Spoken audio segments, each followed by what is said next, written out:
It's the KC Show, coming at you live inside Affordable Title Loan Studio in downtown Union. It's your life, your town, your show.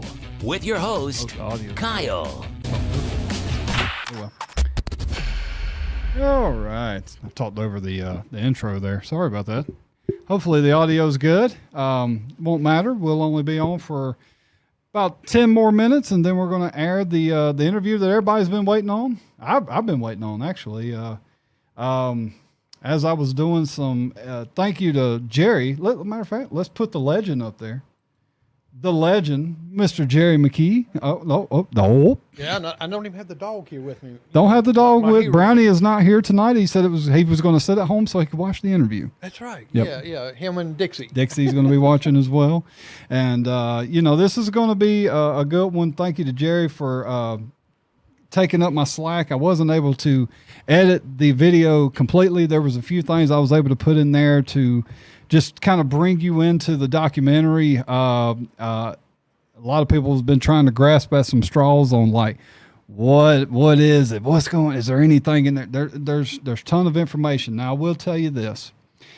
We are always a day late and $1 short is what I always do. Because, right before we were getting ready to do the interview, SLED reopened the investigation on David Taylor. So some information just had to be still kind of withheld until their investigation is completed because we don't want to interfere with their investigation. Now, we haven't held anything back, but there was a few things that Joan did tell me, it wasn't much.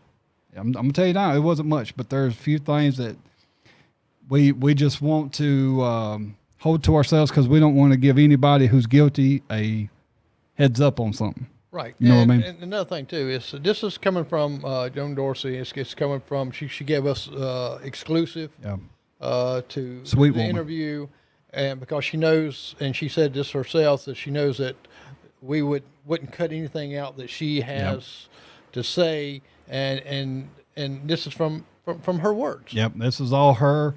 Like I say, the only edits were just honest part I took out was me babbling. Well, toward the end, and you're saying we're going to put that in around the back, yeah. right there. That's a question going to go around the back right here, and there was right there at the end. You still left the part in there where I was asking her about some dates, and I scrapped that out, took that part out of there, and because that's not important. Just getting information so that way I had it for the video. But everything is completely out there. Nothing was unedited from Joan. We really appreciate her doing this. It was hard for her, and that was about 2 weeks after my dad passing. So it was kind of tough to sit there as well, and it was tough all the way around. And I sympathize with her loss. Still to today, it's as painful today as it was, the day she found out. Oh, it will be. Oh yeah. Oh yeah. There's no doubt. You don't get over something like that. Nothing like that. You just kind of live and cope. That's it. But we're going to get to that. But we're also going to talk about this. I made the announcement yesterday that the KC show is going to be kind of going through a change. New format. Yep, new format. We've made a lot of friends, but we've also made a lot of enemies. And truth does that. Truth will bring people closer to you. But truth will also push people away from you. We've had the best of both worlds in that, I would say. Guys, there's nothing that we ever reported on here that was ever a made-up story.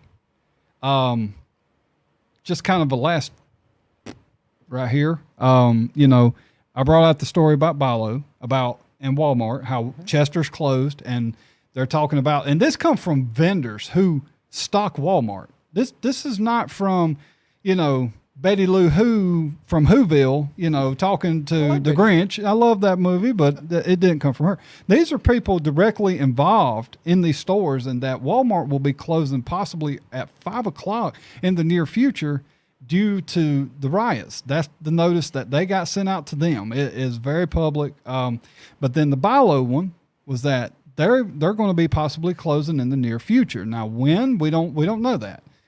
And I also heard that Food Line bought them, purchased. They didn't buy us though. They bought Bilo, but they didn't buy ours. See, that was the major misconception. And somebody of a page in our town, has a lot of people, tried so quickly to prove me wrong that I didn't know what I was talking about. They actually made a butt out of themselves, and they made themselves look bad.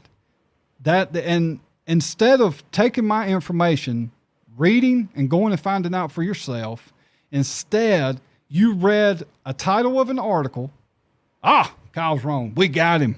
And then you just found out that you were wrong. You've got to, I can't be right all the time, but dang I can't be wrong all the time, and nor can you. You can't be right and wrong all the time. So Tuesday is going to be an eye opener. Tuesday will be a huge eye opener on whether or not how things adjust. Do we adjust a lot? Do we adjust a little bit?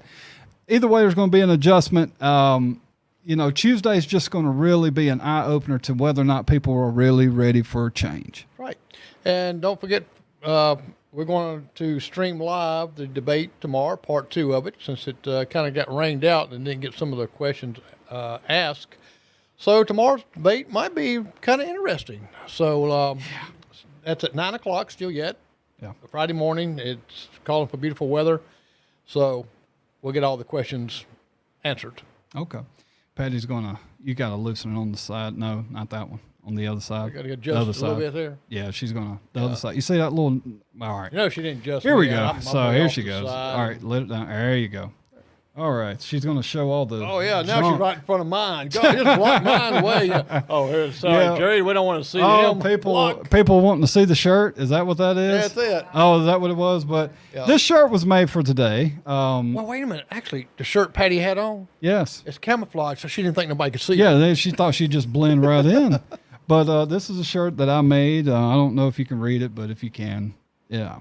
So, but the changing of the show or possibly stopping of the show, we're still going to do live videos, restaurants. We even got a ghost hunt lined up for this Saturday. Going to be live too. Right. We wasn't sure if that was going to be possible, but we're going to be able to do it live. And it's a big house, and it's been said that they've seen a lot of paranormal. That's it. That's her. Some ghosts and things in there, and people told them, "Hey, this house is haunted." Yeah. So we're going to take it live and let you see and be a judgment of it. And Patty's going to be there. Right. And I've got an old Ouija board that was made homemade. Patty's going to use it. And Patty's going to be one that's going to help demonstrate that. And we'll see if it do work. This is the first time we'll use a Ouija board in this right here, just to see if it how it does. So we want you to see a Ouija board if you've never seen one before, and see it act on it. We're going to have cameras in a lot of rooms, GoPros, all kinds of stuff. Can't wait. I'm excited for it. I'm ready for it. We thank the people for allowing us to be there. But to real quick, because we got 5 minutes before we start the interview. We are changing the format, and a lot of people want to know why, or they're wanting to know. I think I kind of made it clear yesterday, but I'm gonna clear it all up right now. Nobody has pushed me or threatened me or bullied me or intimidated me in any way, shape, or form to quit doing the show. I have decided to do it because foremost, the man sitting next to me and the lady sitting in front of me and my uncle, my dad, rest in peace, my mama, all of them, they're tired of seeing me be stressed out the way I am. And I love doing this, and we're still going to bring you news. If something happens, we're still going to bring it to you, but we're going to bring it to you in a different way. It's going to be truth. And we're going to bring you still the stories that you will not find anywhere else, but it's going to be formatted a lot differently, a lot less controversially, because John Sherfield made a comment that, he felt like I was coming after him, that was personal. It's never personal. It's never personal. Robbie Hines, it's nothing personal. If them two guys wanted to take me, I'd be a little bit timid, but if them two guys wanted to take me fishing Sunday, I'd be happy to go. but I'd be a little scared to do something, right? Yeah. But I mean, it's absolutely nothing personal. But they got to understand you're about to go into a position for 4 years to where you pretty much answer to no one. I need to know that you're the right person for the job. That's what I need to know, and that's what people need to know. And if you cannot accept that, then you're not made for that job. If your skin is not thick enough to handle that, then you're not the person for the job. If you do not have enough respect for the taxpayers to answer their questions when they're legitimate, real, you do not deserve to be in that position. I don't care who gets it. If Robbie gets it, I'm going to support you. If John gets it, I'm going to support you. If Jeff gets it, I'm going to support you. Carl, all of them. If whoever gets sheriff, I'm not going to fight you. I'm going to support you to try to help you make this town better. I'm not going to, well, he won. Dang this. I'm not doing that crap. I'm going to support you. I may not like it. I may not like it. But I will be there to support you and help you to make sure you don't. And I'm also going to have eyes on you, of course, to make sure that you don't make the same mistakes as our current administration is doing. Okay? That's it. That's what it's always been. It's what it'll always be about. We can't worry about, well, I'm going to vote for this guy because I went to school with him 40 years ago. We need to worry about what we know today. And what we know today is that everybody has flaws, but it's determining on whether or not those flaws are big enough to keep them from being in office. And that's up to you. Not, my vote, I can only determine. Your mouth and all is not with us. It's not with us? No. Yeah, we're about to pop off, so that's going to go away. Sorry about that. Don't know why that would do that. But let's flop the camera there. It might adjust it, but we're about to do the interview. I just wanted to get that off my chest. And Jerry, I want to tell you, even though we're still going to be doing a lot of things together, if not maybe more so, I want to tell you thank you for everything that you've done to help me with this show. You've made it a lot easier on me, and I appreciate it from the bottom of my heart. And just wanted to tell you thank you. Yeah, you're welcome. Thank you for letting me stick my head in here. Yeah. Sometimes like and pet Brownie for me. Babysitter Brownie a lot. The dogs love me. But Patty's happy. My family's happy. They're happy about the choice, and their happiness means more to me than anything else. I don't want to disappoint anybody. I'm not going anywhere. Like I say again, one more time, something happens, we're going to be there. Yeah. We'll be there. Trust me. Like Jerry said, we're airing the debate tomorrow. We're not going anywhere. And Elaine, my grandmother truly believed that the Ouija board tells the truth. I remember as a kid, 6 years old, my grandma used to have one hidden in the closet. And she was a devout Baptist woman, country Baptist woman in a little country church. And tell you what, she'd whip that out and put a little candle out there, and her and her friend get out there. And so you get to see it. Yeah, a lot of people are misconcepted with that the Ouija board is Satanism. It can be used in a form of Satanism. Now, don't get me wrong. Anything can, exactly. Yeah. But that's not what truthfully, if you want to get down to the bottom of it, a Ouija board was made for a kid's toy. And at the beginning, that's what it was for. But then it somehow turned to this. See if she can, contact a loved one or something like that. Yeah, and, that'd be great. Of course, we're going to see if, like I said, in this house, there's been people saying it's haunted. So it's going to be good. We're going to use some other electronics to test things, but we're going to use that too as a kind of a fun thing, I think, and people see what a Ouija board, because a lot of people don't even know what a Ouija board is. Yeah, yep. And we'll be having that Saturday. We're going to try to do more positive things, but also, like I say, we're going to have to bring the bad sometimes, but we're going to try to start doing more positive things, getting involved more in the community, just trying to change the way this town is. This town is just like, it's got a huge negative cloud over it. It's like negative everywhere. And it comes with politics. That just comes with politics. It's nasty. It's disgusting. I even told Patty, I said, I wanted to make sure, politics are kind of like changing a diaper. It's messy, it stinks, and it's, But anywho, we're going to move on to the interview. We thank Joan again. We appreciate her. There will be things that you will possibly hear that to some viewers may find a little disturbing to hear. but this is the words straight from Kim Bailey's mother. Again, we appreciate her a lot for allowing us to do this interview, and we will come back on at the end to kind of just sum everything up. But I want to tell everybody thank y'all for the support. This show was about bringing truth, and it's time to vote. Tuesday is the time to show whether or not you've listened to the facts that we've given. This was never a long-term thing here because I don't get paid to do this. So this was never a long-term thing. Yes, your check was all a lie, Jerry. It was all a lie. So it was about doing what was best for our town, and the time's here. Yeah. My time is up. Your time is now. Vote Tuesday for change, and only for change. We cannot stay down the same path, guys, okay? So real quick, Patty wanted me to mention this. I forgot. I was about to go into the video. Patty wanted me to mention this, that when you go to vote Tuesday, when you vote, understand that if you vote for the Republican side of things, like if you choose the Republican side, if there is a runoff on the Democratic side for the sheriffs, you cannot participate in that vote. Please remember that and understand that. My personal opinion, this is local politics right here. The Republican side is set all the way up just about to the president. The Democratic side has a lot of decision making to be done.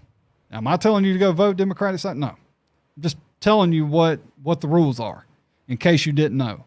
So when you go to vote, if you vote on the Democratic side, you will be able to vote in the runoff, because I'm telling you now, there's going to be a runoff on the Democratic side for sheriff. There's just too many people. It's not possible that there won't be one. The Republican side is set. So just wanted everybody to know that. Tip of advice, make sure you let your friends, family know that, because that way you can be able to participate in deciding who's going to be our sheriff, okay? So, guys, we love y'all. We'll see y'all on the back end of this. Like I say, y'all take care, and we thank y'all for watching. Well, we're here. We're live at Miss Joan Dorsey's home, and we're going to be doing an interview with her, talking about her experiences with everything. And as you can see, we're still getting everything going. Well, we're just going to ask you some questions. Okay. There's going to be some, tough questions, and we're just going to try to get all the information we can. But to start it out, can you tell us about you, where you're from? Are you originally from Union? I grew up in Pauline. Pauline. Grew up in Pauline, and I moved to Union in 1976, and I've been here ever since. Okay. What made you decide to come to Union, stay in Union? Because Pauline to Union, it is still two different worlds. What made you decide to move to Union? Pauline to Union, I went to work at Ace Sweater Mill, and that job was in Union, and I was married and to Kim and Kyle's daddy, and after we split up, I just decided to stay in Union because of my job. Well, how old were you when you found out you were pregnant with Kim? I had Kim when I was 18 years old. 18. How was Kim? Kim was a July the 4th baby. Oh. She was born in 1976, and it was the bicentennial year that year. Mm-hmm. So she always thought the 4th of July parades were in her honor for her birthday. Oh, okay. So how was Kim as a child? Was she shy? Was she cheerful? How was she as a child? Kim was a good child. She got in her mischief, I guess, just like any other child did, but she always had friends hanging around the house. My house was always the house where the friends gathered to have fun and everything, and have their little pajama parties and stuff. And Kim was just always a pleasant child to have around. And well, as far as Kim growing up and she become the young lady, what was Kim's background, educational-wise? Kim started to Spartanburg Tech to be a phlebotomist after she graduated from high school, but she went a semester and decided it really wasn't what she wanted to do. And in the meantime, she got a job at Conso, and it was a pretty good job. It was a data entry clerk, and they gave her the opportunity to go to England for several weeks on a job learning session over there. So she went over there and was supposed to be there for 2 to 3 weeks, and ended up being over there about 2 months. And when she came back, she just decided to keep on working, and that college just wasn't for her. Can you tell us about Kim's father? Yeah, he worked at the sheriff's office himself for I'm not sure how many years, because he worked at a tanker service business for years, and decided he wanted to be a policeman, so went into the training to do it. We were already apart for a lot of years before he became a policeman, but he decided that's what he wanted to do, and so he was actually a policeman for a good many years with the sheriff's department up until he retired from it. He got his years in and retired. When how old was Kim when she first met Brian? Kim, Jerry, you might have to help me with this one. Kim had to be in her mid-30s. Yeah, I'm gonna say her mid-30s when she met Brian. What did you know about Brian when she first met him? We didn't know very much about Brian at all. She started dating Brian, and she never did really bring Brian around that much. And the next thing we knew, they were talking about getting married, and they actually went to the beach and got married. So nobody was there but them.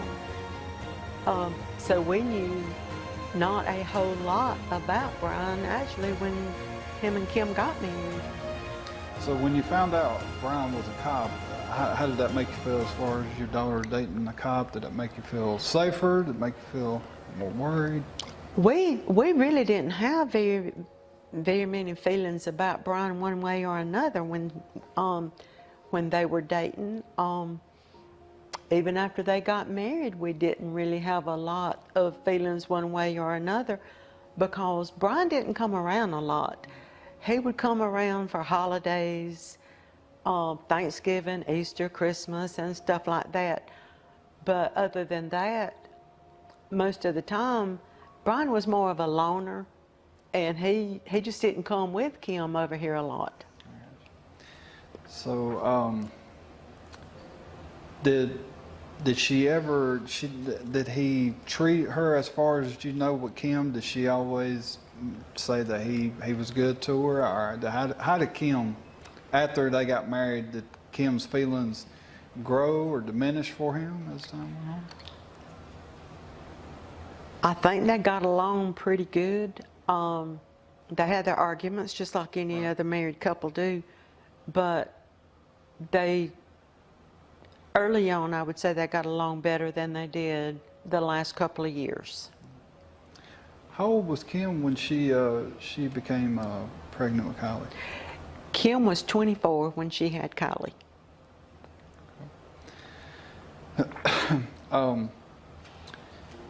Before Kim took the job with the Union County Sheriff's Department, how was Kim personality-wise? How was she for them? Kim was always bubbly. I mean, she was always what everybody called the life of the party. I mean, everybody always said she had a way of lighting up the room when she came in, and she did, because she would even come over here, and you could tell a difference when she was here versus when she wasn't. I mean, she was just a pleasure to be around. Always had a funny story to tell, always laughing, just a pleasant person to be around.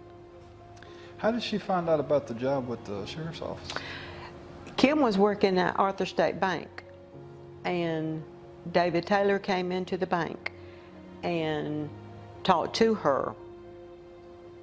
He knew her daddy, and he talked to her and told her he was going to run for sheriff, and that if he won the position, he wanted her to come to work for him. And him and Betty Jo actually took Kim out to eat lunch one day and talked to her a little bit more about it. And then actually after he won sheriff, he contacted her, and she left the bank and went to work for him. When Kim told you she was going to work for the sheriff's office, how did that make you feel? Did you have any feelings about that? We didn't really have much thought about it. As long as she was happy doing her job, she wasn't, and it wasn't that she didn't like working at Arthur State Bank. It's just she wanted a different job, and she was excited about the job. She liked the job, so we were happy for her. So she did seem pretty excited about the job. Oh, she did. She was very excited about it. That's good. When she first worked there. What was your first thoughts on Sheriff Taylor when he first took office? We had no reason not to like David Taylor at the time. At the time, he seemed like a good person. But I had known him for years because him and Kim's father grew up together. They went all the way through school together. They were friends all the way through school. We knew that family. We knew his mother. I knew his sister. So at that time, he was a good person.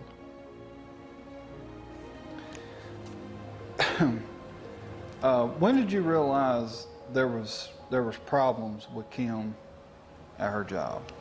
When did you first start to realize? We didn't until she died.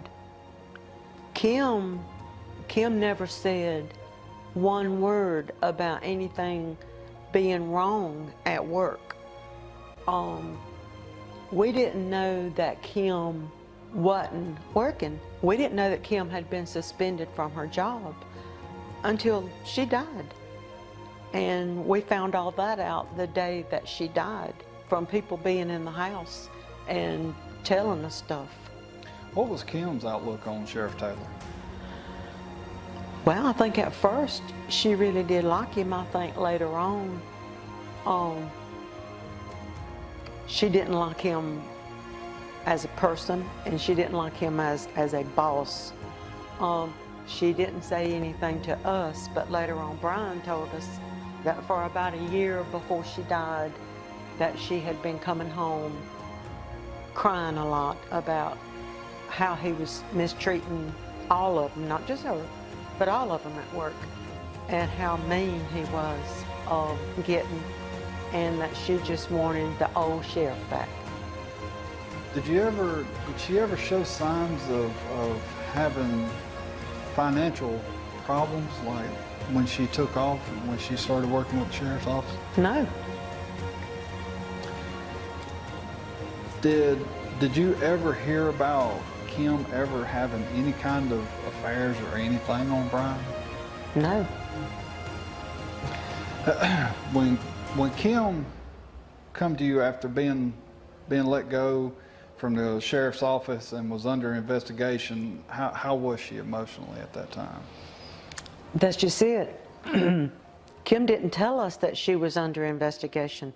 Kim didn't tell us that she had been suspended from her job. We didn't know anything, honestly, until the day Kim died. We didn't know that she had not been working. We knew nothing. Nobody. Brian knew it, but Brian did not tell us because Kim wouldn't let him tell us. But at that time, I had been diagnosed with cancer, and I was going to backwards and forwards for treatments. Kim would go to my doctor's appointments with me before I started my chemo, and I would tell her, Kim, I don't want to take you away from your job. And she said, don't, and she'd always say, don't worry about it, Mama. You're more important than that job.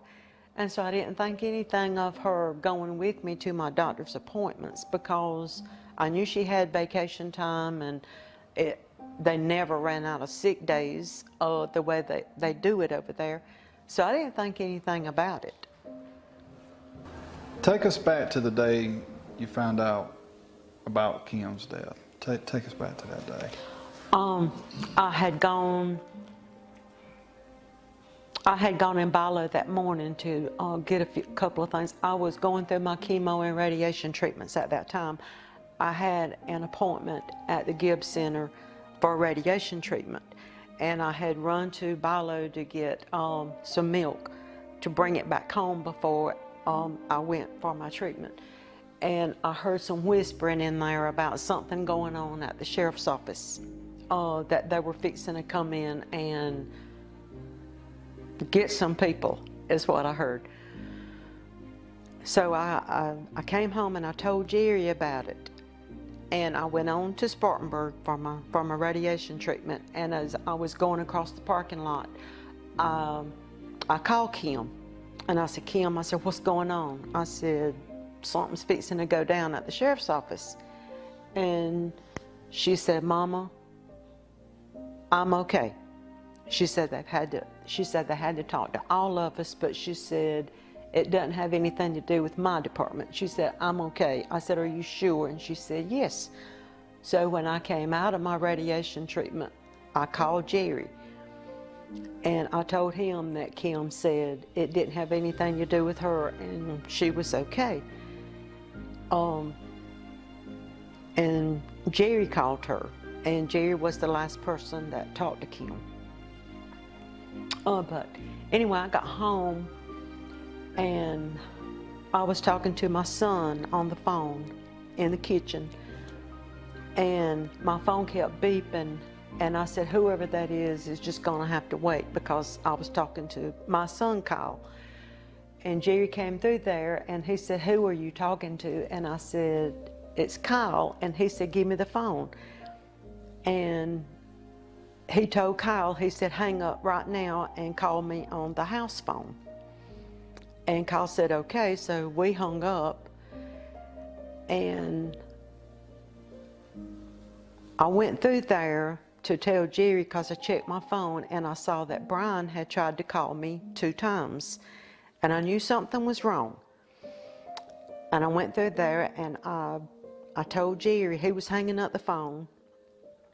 And I told him, I said, something's wrong.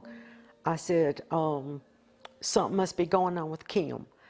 And I said, because Brian's trying to get a hold of me. And I said, Jerry, I said, do you think she's been arrested or something? And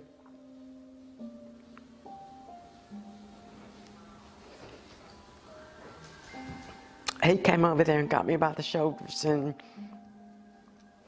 told me that Kim was dead.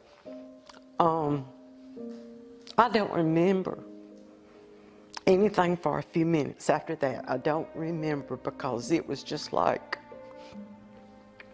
I remember running through the house screaming, no, no. And I guess I got myself together, because all I could think about at that point was we had to find Kylie. We had to find Kylie, and we had to tell that baby that her mama was gone. And we had to find her fast. So Jerry called Kylie and got a hold of her and told her to come straight home. She had just got out of school, and he told her to come straight home and not to make any stops for any reason whatsoever. And so she was on her way home, and they called her from work. She was working at Personally Yours for Nicole Harmon at the time, and which was right across the office from the sheriff's department. And Nicole told her to run by there right quick, and Kylie said, I can't. Nicole, she said, Pappy said for me to come straight home and not to stop. And she said, Kylie, you got to. She said it won't take but just a minute. Well, what we didn't know, Roxy Ballou from the sheriff's office was waiting for Kylie there. And she put Kylie in the front seat of a sheriff's deputy car and told her about her mama. I could not believe that anybody could be so heartless and so cruel to do that to a 17-year-old child. Kylie was dating a little boy named Cole Richter at the time. Cole had already heard about it, and he found Kylie. They were on their way here, and Kylie's got another little friend, Caitlin Nix. She was in Bilo and heard it, and she took off running from Bilo down the bypass and was running down Bermuda Drive when Cole and Kylie were coming by to get here, and Cole stopped and got her. So when they got to the house, I was out in the backyard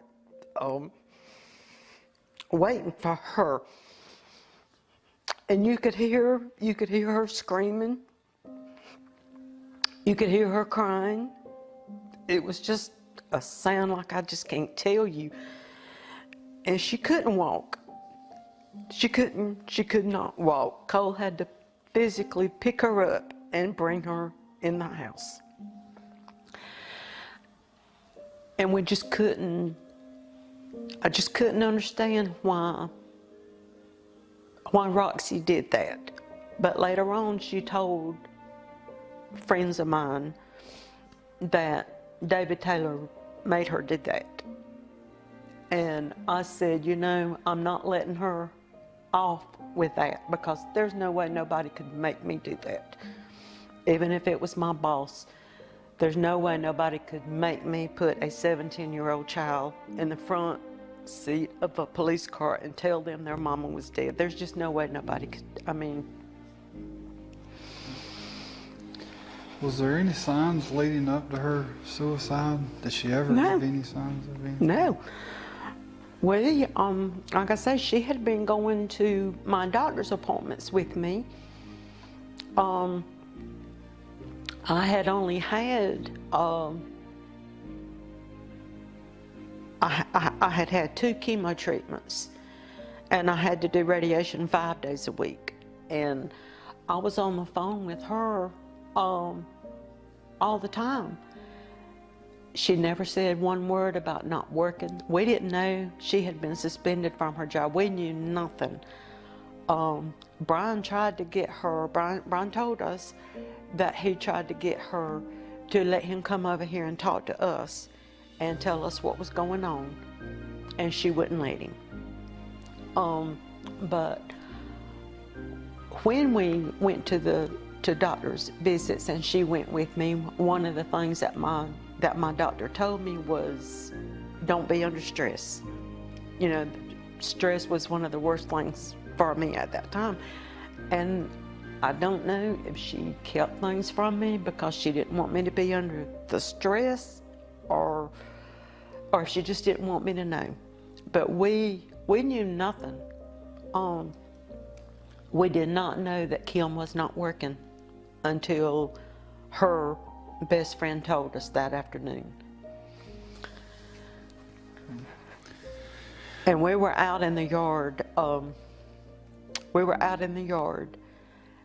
And David Taylor called Chastity Farrell, Kim's best friend, and asked her to ask us if he could come over here. And my exact words were, hell no, I do not want him in my house. And so he didn't come over here. He didn't go to her daddy's house. Her daddy sent word that he didn't want him around up there either. We sent word to him that we did not want him anywhere near her funeral.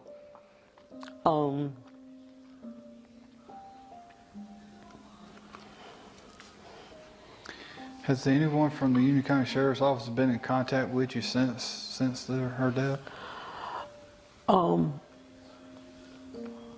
When she died, and we sent word that we didn't want him over here, nobody came at first, and then Jeff Lawson, which is Kim's cousin, he came over here to talk to us, and he said there's a couple of them now that was wanting to come over here. And I said, well, what they waiting on?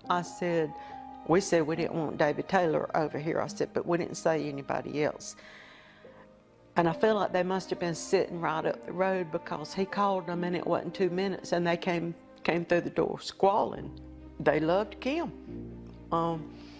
Yeah, I've talked to a couple of them several times since Kim died, and pretty much they told me that it was the worst place in the world to work, but they had to have their insurance.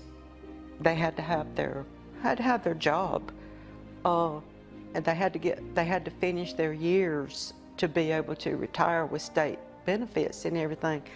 And they knew not to do or say anything, because the sheriff can fire you for anytime for no reason whatsoever. You working for them is at their discretion. We found that out. How was Brian's reaction to, because Brian was the one who found her, is that right? How was his reaction to her death? We went over there after we got Kylie. We went over there just for a very few minutes. He was distraught.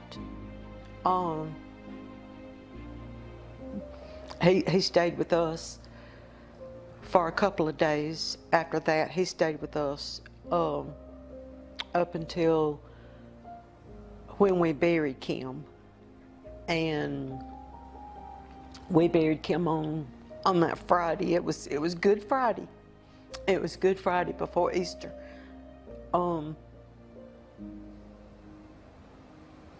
But by then, our relationship with Brian had deteriorated.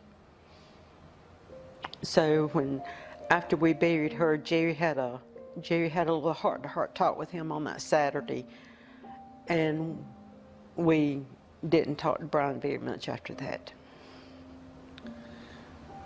Besides the death and everything, what bothered you the most about her suicide? What was it that bothered you the most? We never thought Kim did it. There was so much going on with Kylie. I mean, I was sick.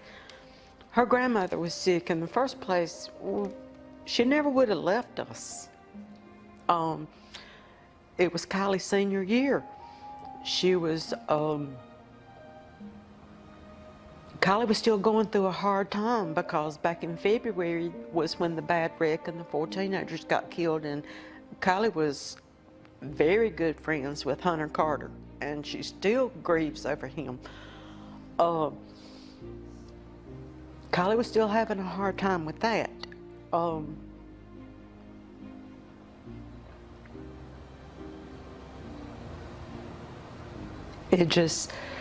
It was, like I say, it was her senior year. She had prom coming up. She had graduation coming up. Getting ready to talk about, already looking into going to college in the fall.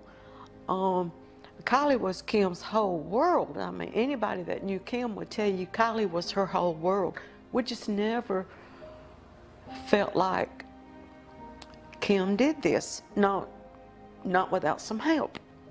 We always felt like there were other people involved, and even though we have not been able to prove anything, we just always felt like there were other people involved in Kim's death. So how has Kim's suicide, how has that changed you since that's happened? How has that changed your outlook on things? Well, I'm gonna tell you, for me, My faith is what has gotten me through all this, because on my darkest days, I know somebody's looking out for me. I know that. My faith has gotten me through a lot. We have got, Jerry can tell you, there's 4 girls, there's 5 girls counting me and 1 boy in my family, and we are a very strong, close-knit family. Anytime something goes wrong, we circle the wagons and we take care of each other. We might fight all the time, but if something goes wrong, we circle the wagons and we take care of each other. So I had my family. I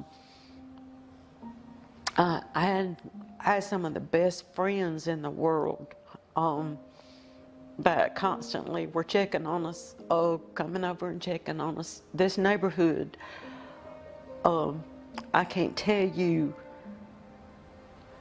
the food that was brought over here. I can't tell you, even after Kim died, for weeks, they were hauling supper over here, calling, wanting to know, can I take you to your chemo treatment? Can I take you here? Can I do this?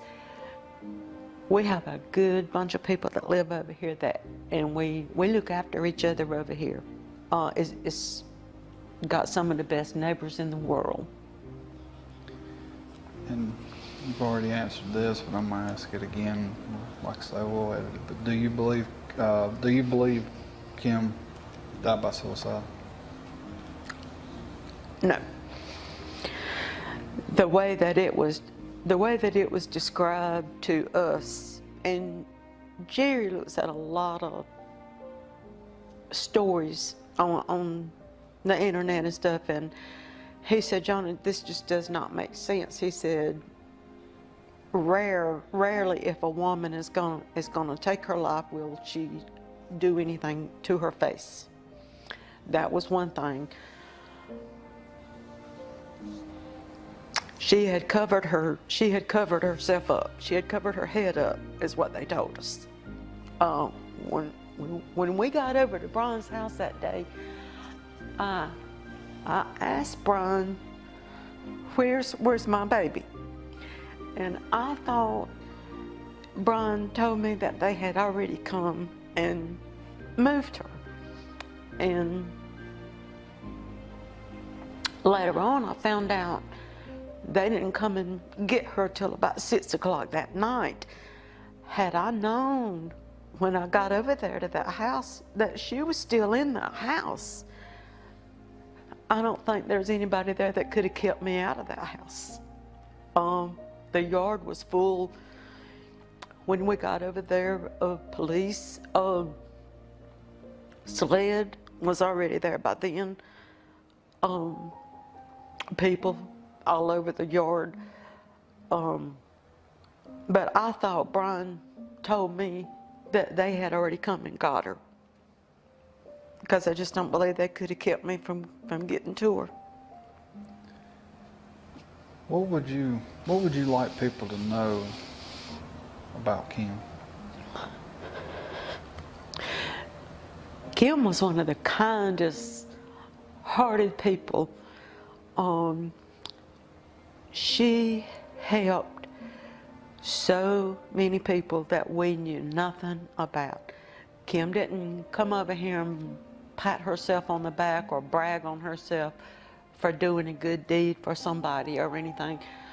90% of what we heard was after she died, and we would have people to call us, or I have cards, or I would run into people in Walmart or somewhere, and they would tell me of something that Kim had done for them during a bad time of their life, or how she had helped them go through legal channels when they were in a custody battle or needed information about something.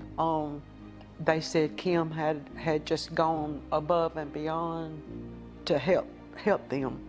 And Kim was just a good-hearted person. She would do anything in the world for anybody. With the investigation that was going on at the sheriff's office with this money that went missing. Do you believe Kim was the only person involved in the money missing? No. No. We never did. Kim had come home crying from work one day and was so upset she couldn't go back to work. And Brian finally got her to tell him. David had gotten Kim to go and get, I guess, a burner phone or whatever you want to call it, because Betty Jo was checking his phone every night to make sure he wasn't doing anything out of the way with other women, and he didn't want Betty Jo knowing all of his business. So Kim had gone and got him another phone that Betty Jo knew nothing about, and he had called her into his office one day, and he was looking at child pornography, and Kim told him she didn't want to look at that junk, and he said, "I'm your boss. You do what I tell you to do." And Kim got so upset she left and went home and cried and cried, and Brian tried to get her not to go back to work. He was going to call and report it, and Kim wouldn't let him. She said, "I just want my old sheriff back." But we didn't know that. We didn't know that story until Kim died, and Brian shared that story with us about her coming home from work crying over him looking at child pornography. And I said, "What kind of office is he running over there?" I mean, because it was after Kim died that people started coming and telling us stuff, and I would say, "Why didn't you tell me this when Kim was alive? Maybe we could have intervened if we had known. If we had known about that man dropping his pants in front of her, me or Jerry, either one, or her daddy, would have gone over there and got her by the hand and said, 'Come on, baby girl, we're leaving.' She wouldn't have liked it, but she would have left with us." We didn't know. We didn't know any of that. And I don't know how David can say that he didn't know about the $70,000 in the sex offender registry, because in her journal, and you're welcome to read it, there's 2 pages of her and him talking about it, and him telling her she rode with him to Charner and Abbott's funeral, one of the 4 that had gotten killed. Kim rode with David out there to that funeral, and he told her when he got back to work he was going to Frank Hart, and he was going to tell him he had misunderstood and wasn't really sure about some stuff, and he was just going to act stupid, and he was going to let some lady named Linda Jolly take the blame for it. I don't know Linda Jolly. I don't know what her job is up there. But it's in Kim's journal. That's what David told her he was going to do. Can I see that? Yes, you can. So how could he not know about the $70,000? How could Frank Hart not know about it? He went to Frank Hart about it. Yeah.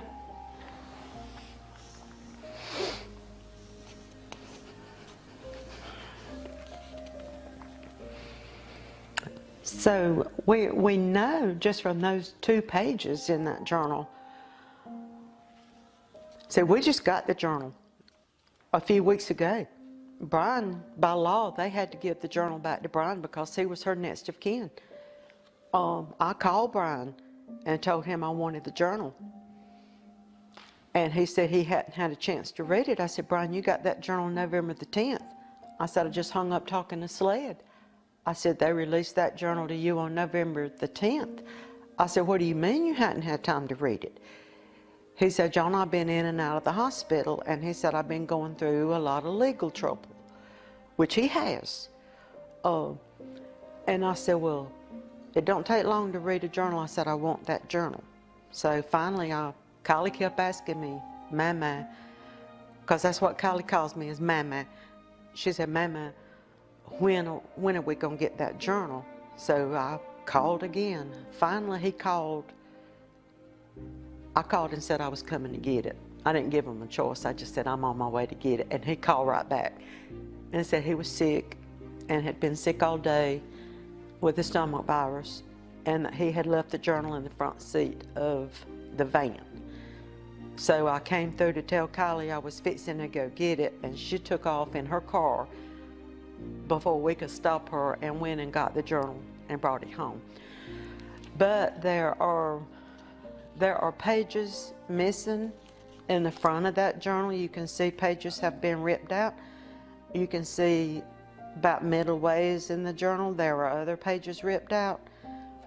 When Sled brought that journal down here for us to look at, I wasn't ready to read it.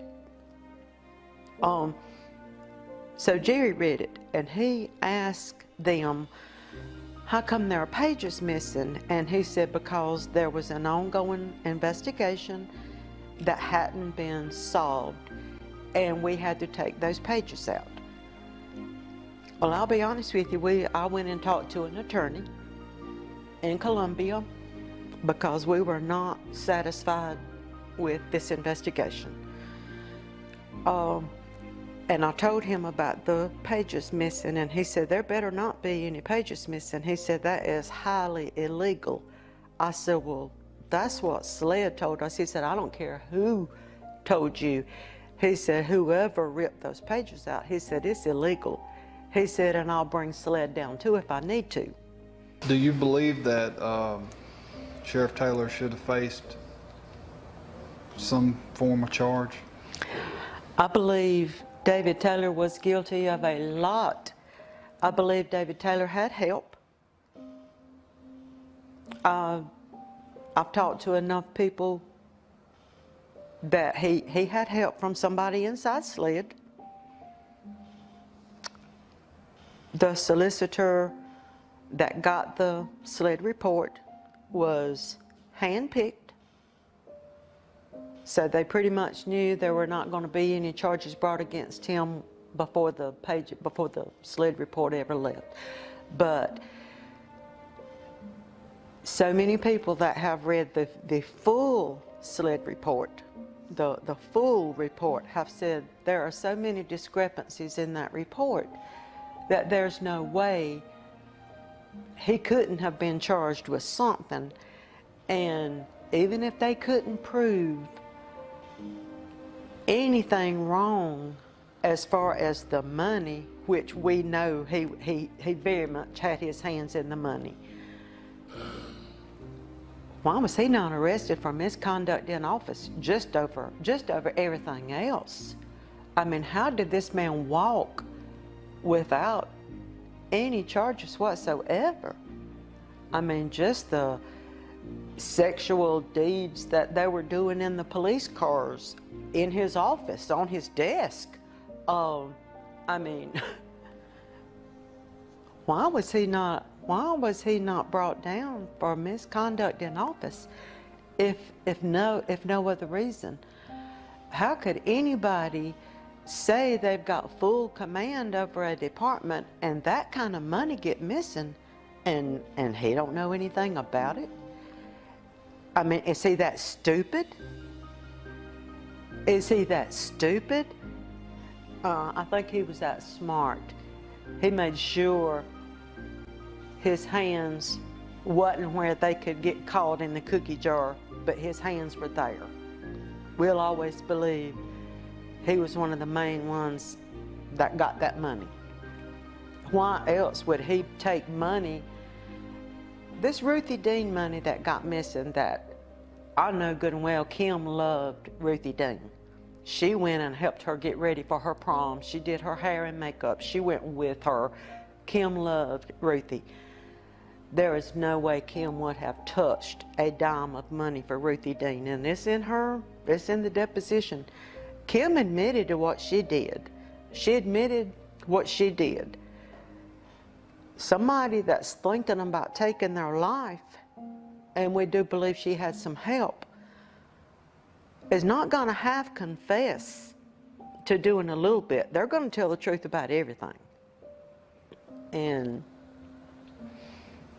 why did he take money down there out of his personal checking account and leave on their front door at the Dean house on 2 separate occasions? It always sounded like guilt money to me. If you could say something to Kim today, what would it be? I would say, why didn't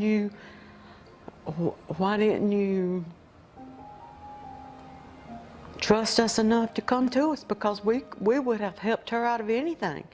There was never a time in Kim's life that we were not there to help her when she needed help. When her and Brian got the house, this is just an example. When they got their house, she called one Sunday afternoon. She said, we need to come and talk to you and Jerry. I said, okay. And she came in and she did not blink an eye to ask Jerry for $7,500 as a down payment on the house. And he looked at me, he said, go get the checkbook and write Kim a check. And I thought, wow, I can't do this, you know? I mean, she would come to us if she needed anything, wouldn't she, Jerry? Jerry came into Kim's life when she was 12 years old. Honestly, she would tell him stuff that she wouldn't even talk to me about sometimes. I mean, she loved this man. And he said the whole time she was alive, no matter what, Kim would not lie to Jerry. She might lie to me, but she would not lie to Jerry. And he said the only time he ever knew her to lie was the day he called her right before she died, and she told him, what did she tell you, everything was okay? After she died, I said, Kim, you sure? She said, I'm okay. I mean, that's what I would like to ask her, you know, is just why didn't you trust us? Because she knew she could come to us for anything. We would have done. Jerry told her that day, he said, if you're in trouble, he said, we will hire the best lawyer that we can find. And he said, we will rip that sheriff's office apart. And she said it didn't affect her. And I guess we'll always wonder why she didn't come to us, and that's another reason why we always felt like Kim wasn't in this by herself as far as her dying.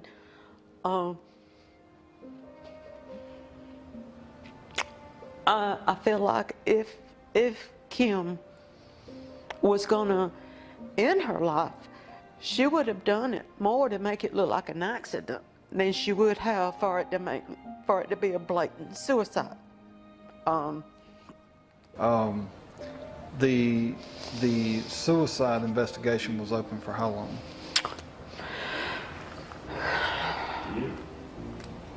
Yeah. Is that a typical? Is that a normal thing? No. They waited a long time before they closed the books on it, because We have never been told this closed. Harvey told me it. I think they closed it November the 10th, in November maybe. So it was over a year November before. 10th. It was sometime in November of this past year. 2019. So it was open for a long time. Harvey Owens, the sled guy that was over Kim's death, he came to our house several times and talked to us and answered questions that we had to ask him and everything. Who is the coroner? Falau? William Holcomb. Falau.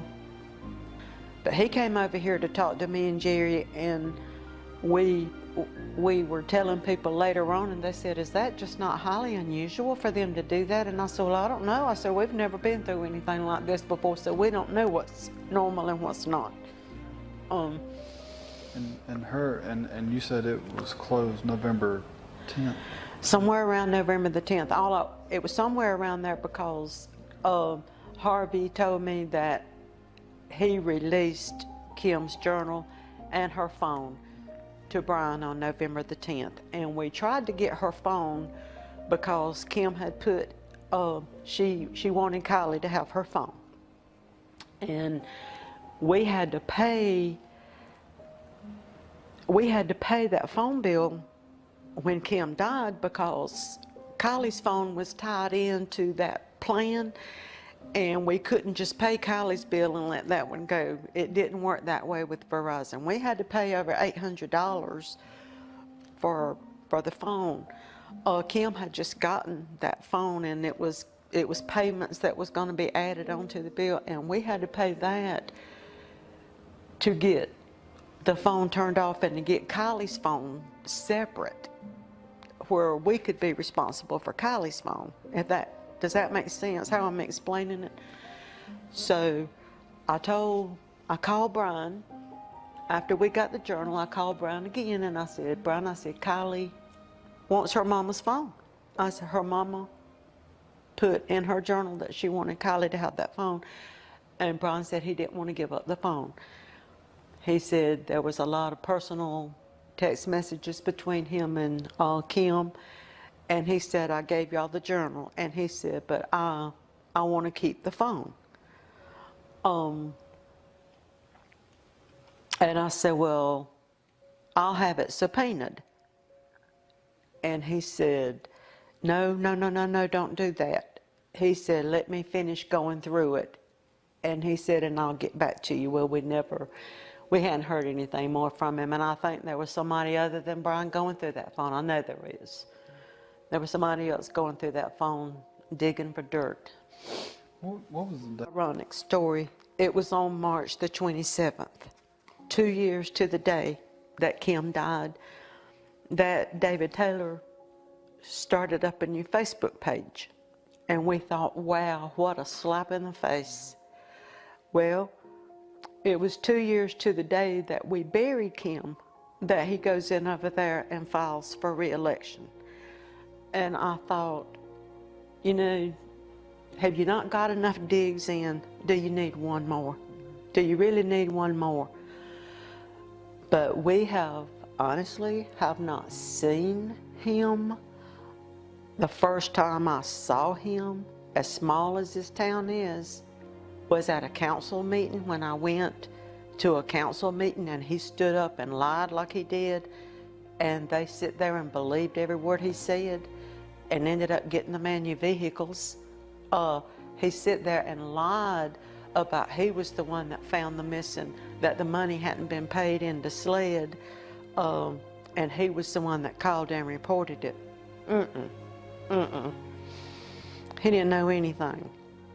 Obviously, how could money be gone for 4 years that he didn't know anything about, but all of a sudden he knew about that? He knew about the money. It proves that in her journal he knew about the $70,000 because he was on his way to Frank Hart's office to make up a story about not understanding. Did you make a copy of those 2 pages? Okay.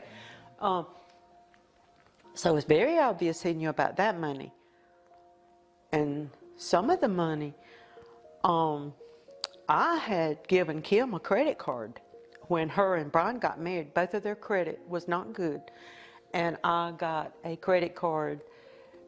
It was in my name, but I had her name added on it just in case they had an emergency or something. And then I started noticing charges for beach trips, vacation rentals, hunting lodges, ammunition and equipment. And I called her. I said, what is going on here? And she said, we don't have a credit card. The sheriff's office don't have a credit card, so I'll charge it. And she said, and at the end of the month, they'll pay me, they'll give me the money back. Well, I know she had to pay several phone bills to Verizon out of her pocket to keep the phones from being cut off. because they called and were getting ready to cut the phones off to the whole sheriff's department. And she had to pay for that. So some of this money, I feel like that she took was actually paying herself back for charges that she had covered for them for. Does that make sense? Well, Joan, I appreciate you answering these questions. I know it was tough on both of y'all to kind of go through this again, but we really appreciate it, and we feel like this is something that people need to know, the other side of the story, because it seems like only one side's been spoken of over and over. So we really appreciate y'all allowing us to get your side and Kim's side, and we thank you, and we appreciate it. I thank y'all for listening, because her story needs to be told. Tyler, is there anything you can do for the people of Union County and without using any lies whatsoever to keep him or any of these deputies being the sheriff of this county? I'm praying for you, though. Appreciate it. I mean, somebody that's got the know-how and do whatever it takes to keep David Taylor and all these deputies, because they all were involved in some way or another as far as taking money and going in and getting money and stuff like that. If you read that entire journal, this county has had enough of that crap. I agree. Yeah. I agree. I'm right there with you. Well, I appreciate both of y'all giving us, y'all's time and allowing us to come into your home and get this story, and we'll get it edited and do it as perfect as possible. We're going to do it in a timely fashion, but we want to make sure it's put together properly, because we don't want to. This is important. We don't want to because you only get one chance to tell it. That's it. Yeah. So.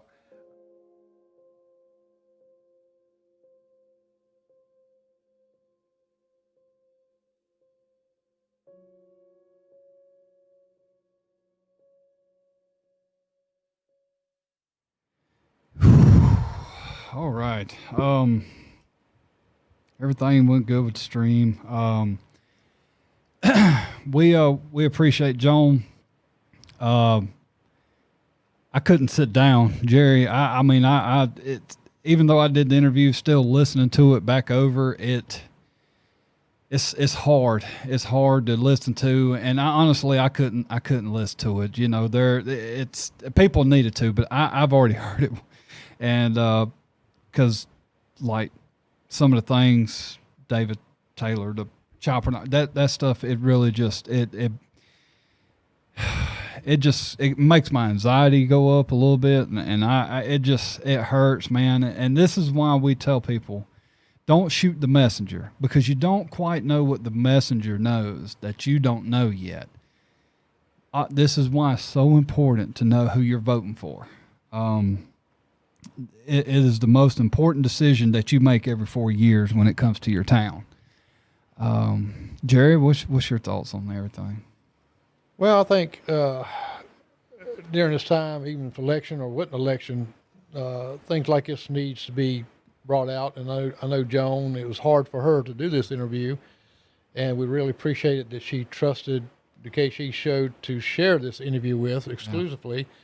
Yeah. And so I think if she's trusting you to do it professionally, and these were her words. This wasn't our words. We didn't put words in her mouth. No. We didn't take things out. We did it just like she said. Well, that's why we didn't take out me asking questions, because we wanted everything to be as most unedited as possible. And, these are the words of a mother who's lost their child. This is her story. And, we just gave her the platform to, she wanted everybody to really know, because, like she said, nobody's speaking for Kim. Kim can't speak for herself no more. So the only people they got left is her words out of that journal and her family. So it's still it was tough. And you got to see the handwritten journal that Kim kept, and there's a lot more stuff in there. A lot more, ton more, and thank you to Joan. That takes a lot of courage.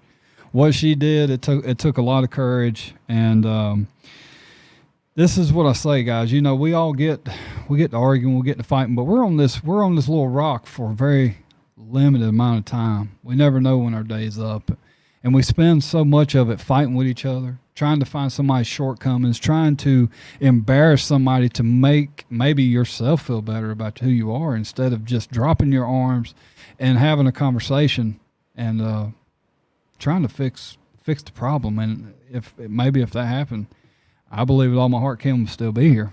And if you missed this interview part of it, you can always go back. Absolutely. It stays recorded on YouTube and Facebook page. Yep, it was a big interview. Again, we thank Joan, and we aired this now so you can remember when you go to the voter polls how important your vote is. It's not just putting a buddy from high school in. This is somebody you need to start voting with your mind instead of your heart, because people change a lot. And it ain't about how nice they are to you. It's about who they have become. And vote with your heads, not your heart. And do the best that you can do. And that's all we can really ask for. I mean, it's still fresh with me, and what a way to go out. That's it. What a way to go out. It was tough, man, asking them questions. My goodness. The emotion was raw. I am sorry about the background music. The background music is kind of to bring you into it a little bit more. I didn't realize that sometimes it peaked. I do apologize about that. But overall, great job by Jerry with that documentary. I added the music, so if you want to blame somebody, blame me.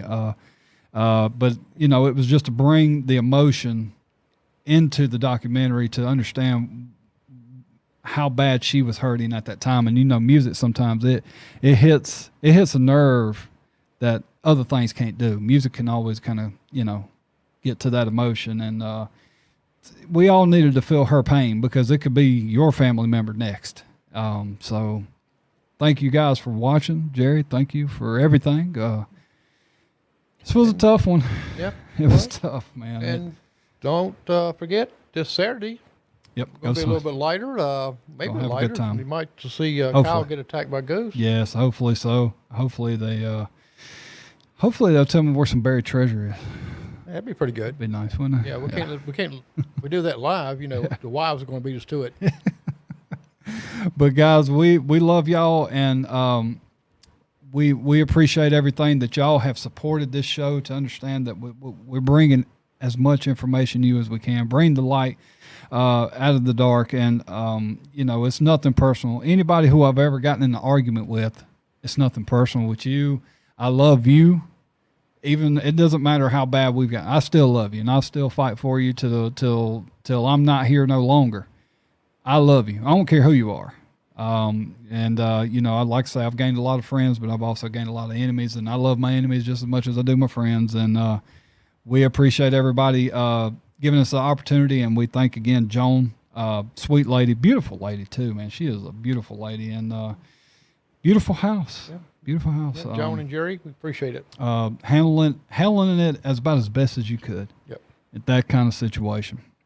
So y'all keep her in your prayers. Keep us in your prayers. We'll keep you in ours. And we appreciate y'all, and thank y'all. And I'm going to throw the legend up there so he can do the mic salute. That's the mic salute. Guys, we love y'all. Y'all have a nice night, and make sure y'all share that video.